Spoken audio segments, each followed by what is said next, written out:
सुप्रभातम बच्चों, प्रातःकालीन बेला में आपका स्वागत है। कक्षा 11वीं की हिंदी के अंतर्गत वितान पाठ्य पुस्तक आरोह पाठ्य पुस्तक। कौन सी पाठ्य पुस्तक? वितान पाठ्य पुस्तक तो पूरक पुस्तक है। आरोह पाठ्य पुस्तक, आरोह पाठ्य पुस्तक में पाठ संख्या 8। कौन सा पाठ? 8। पाठ का शीर्षक है बच्चों जामुन का पेड़। क्या है पाठ का नाम? जामुन का पेड़। और ये पाठ लिखा हुआ है कृष्णचंद्र जी ने। किसने लिखा है? कृष्णचंद्र जी प्रसिद्ध कहानीकार हैं। आपने फलदारों वृक्ष जो हमें फल देते हैं, आम है, इमली है, महुआ है, अमरूद है, उन्हीं में से जामुन का पेड़। ये आप सब लोगों ने जामुन खाई होंगी। ये वर्ष में एक ही बार इसके फल आते हैं और ये जो वर्षा ऋतु में इसके फल आते हैं। तो जामुन के पेड़ को आधार मान करके एक हास्य और व्यंग्य कहानी के रूप में ये पाठ लिखा हुआ है। तो पाठ को 2 भागों में बांटते हुए आज इस पाठ के कुछ अंश अपनी वीडियो के माध्यम से आप तक प्रेषित करने जा रहा हूँ। शेष क्रमशः वीडियो आपके पास प्रेषित करके पाठ को आप तक पहुँचाने का पूरा प्रयास करूँगा। वीडियो को ठीक प्रकार से सुनें और समझें।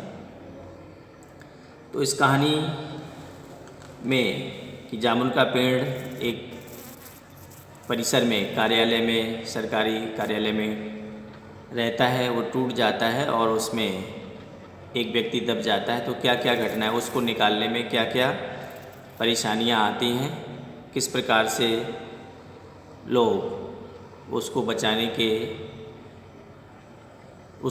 के अलावा और तमाम तरह की वैधानिक कार्यवाही पूरी करने में लग जाते हैं। तो पैराग्राफ पहला शुरू करते हैं। जामुन के पेड़ तले आदमी का दबना और सरकारी विभागों का रवैया। लोग ये कहते हैं कि सरकारी विभागों का रवैया काम करने के मामले में ठीक नहीं रहता है, इसलिए बहुत से विभागों को प्राइवेटाइजेशन यानी प्राइवेट विभाग यानी उनको ठेकेदारी में या प्राइवेट डिपार्टमेंट को दे रहे हैं, क्योंकि सरकारी जो लोग होते हैं वो उतनी तन्मयता के साथ, उतनी जिम्मेदारी के साथ, उतनी लगन के साथ काम नहीं करते हैं, ऐसा लोगों का विश्वास है। रात को चली आंधी में सचिवालय के पार्क में खड़ा जामुन का पेड़ गिर गया।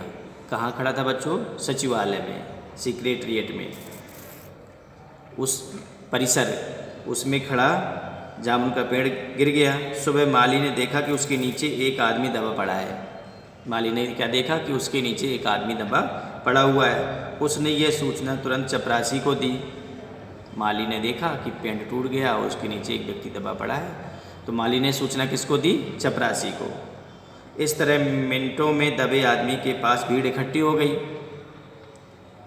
क्लर्कों को रसीले जामुनों की याद आ रही थी। उस परिसर में, जिस परिसर में जामुन का पेड़ खड़ा था, तो वहाँ पर जो बाबू लोग काम करते थे, जब उसमें फल आते थे तो खाते थे।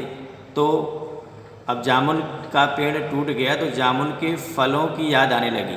उस जामुन के पेड़ के नीचे दबा हुआ व्यक्ति कराह रहा है, उसकी तरफ किसी का ध्यान नहीं गया। अपने स्वार्थ की तरफ ध्यान चला गया कि अरे भाई अब क्या हुआ, क्या होगा, अब हमको रसीले जामुन खाने को नहीं मिलेंगे। ध्यान उस तरफ चला गया। उन्हें उस आदमी के जीवित होने में संदेह था। उन्होंने सोचा होगा कि तो मर गया होगा, इतना पेड़ गिर गया उस आदमी के ऊपर, तो अब वो बचने की उसकी संभावना ही नहीं है। लेकिन तभी वह दबा आदमी बोल पड़ा। माली ने पेड़ हटाने का सुझाव दिया। चिल्लाया तो माली भी बेचारा बोला कि अरे भाई सब लोग मिलकर के इस पेड़ को हटा लेते हैं, दबे हुए व्यक्ति की जान बच जाएगी। परंतु सुपरिंटेंडेंट ने, जो अधीक्षक था, अपने ऊपर के अधिकारी से पूछने की बात कही कि भाई हम जब तक अपने अधिकारी से सलाह मशविरा नहीं कर लेंगे तब तक हम इसको नहीं हटाएंगे। इस तरह बात deputy secretary, joint secretary, chief secretary से होते हुए मिनिस्टर के पास पहुंची। मिनिस्टर होते हैं राजधानी में मंत्री, तो मंत्री ने चीफ सेक्रेटरी से कुछ कहा और उसी क्रम में बात नीचे तक पहुंची और फाइल चलती रही। उन्होंने सुझाव दिए कि ऐसे से ऐसे करना, ऐसे नहीं हटाना है। दोपहर को भारी भीड़ इकट्ठी हो गई, क्योंकि इस तरह लोग तमाशा देखने वाले बहुत होते हैं। कुछ मनचले क्लर्क सरकारी इजाज़त के बिना पेड़ हटाना चाहते थे। कुछ लोग कहते थे कि भाई सरकारी आदेश जब तक आएगा तब तक इस व्यक्ति की प्राण निकल जाएंगे, इसलिए अब जो सरकारी आदेश है उसका इंतज़ार न करिए। इजाज़त के बिना पेड़ हटाना चाहते थे, लेकिन उसी समय सुपरिटेंडेंट फाइल लेकर भागा आया और कहा कि यह काम कृषि विभाग का है। कहा कि भाई ये काम तो कृषि विभाग का है, पेड़ पौधे वन इत्यादि ये सब उसी कृषि और वन विभाग के अंतर्गत आते हैं और ये हम लोगों का काम नहीं है। वह उन्हें फाइल भेज रहा है। कृषि विभाग ने पेड़ हटवाने की जिम्मेदारी व्यापार विभाग पर डाल दी। अब कृषि विभाग के पास फाइल गई तो उन्होंने ट्रांसफ़र कर दी फाइल व्यापार विभाग की तरफ। पुनः कृषि विभाग, व्यापार विभाग ने पुनः कृषि विभाग पर जिम्मेदारी डालकर अपना पल्ला झाड़ लिया। मतलब फाइल एक विभाग से दूसरे विभाग पर ट्रांसफ़र करती रही और कहते रहे कि ये काम हमारे विभाग का नहीं है। इस प्रकार से सब लोग अपनी जिम्मेदारी से बचते रहे।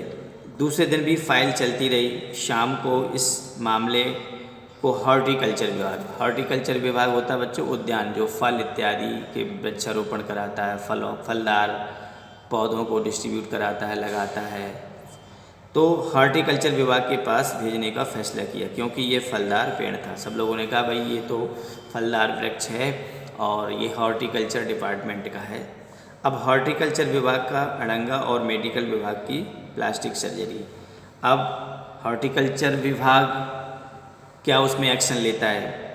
रात को माली ने दबे हुए आदमी को दाल भात खिलाया। कहते हैं कि जो माली था उसने दबे हुए व्यक्ति को दाल भात खिलाया, जबकि चारों तरफ पुलिस का पहरा था। माली ने उसके परिवार के बारे में पूछा तो दबे हुए आदमी ने स्वयं को लावारिस बताया कि मेरा कोई नहीं है आगे पीछे। तीसरे दिन हॉर्टिकल्चर विभाग से जवाब आया कि आजकल पेड़ लगाओ स्कीम ज़ोर ज़ोर से चल रही है, अतः जामुन के पेड़ को काटने की इजाज़त नहीं दी जा सकती है। कभी कभी सरकारी ऐसे हुक्म आते हैं, ऐसे आदेश आते हैं कि जिसकी वजह से काफ़ी कुछ लोगों को परेशानी हो जाती है। तो उन्होंने कहा भाई हम पेड़ तो नहीं काट सकते, इस समय तो और ज़्यादा से ज़्यादा फल वाले वृक्ष लगाने की सरकार के द्वारा मुहिम चल रही है और इस फलदार वृक्ष को हम कैसे काट रहे हैं।